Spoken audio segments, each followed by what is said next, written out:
Kadastr sohasidagi barcha xizmatlar Davlat xizmatlari markazi orqali yoki Yagona interaktiv davlat xizmatlari portali orqali qulay va ochiq tarzda ko'rsatiladi.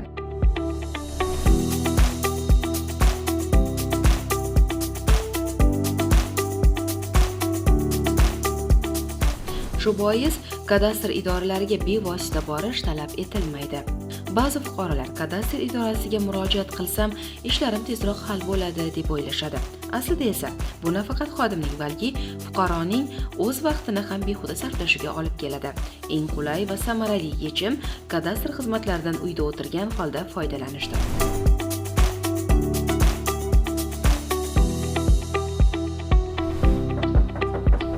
O'zbekiston Respublikasining 937-sonli qonuniga muvofiq hududlarda o'tkazilayotgan xatlov jarayonlari avvalo fuqarolarning huquq va manfaatlarini himoya qilishga xizmat qiladi. Shuning uchun xatlov jarayonida kadastr xodimlariga ko'maklashish, zarur hujjatlar va ma'lumotlarni o'z vaqtida taqdim etish jarayonini tez, oson va samarali o'tishini ta'minlaydi. Yerni asrash, undan oqilona va maqsadli foydalanishni ta'minlash davlatning muhim vazifalaridan biridir.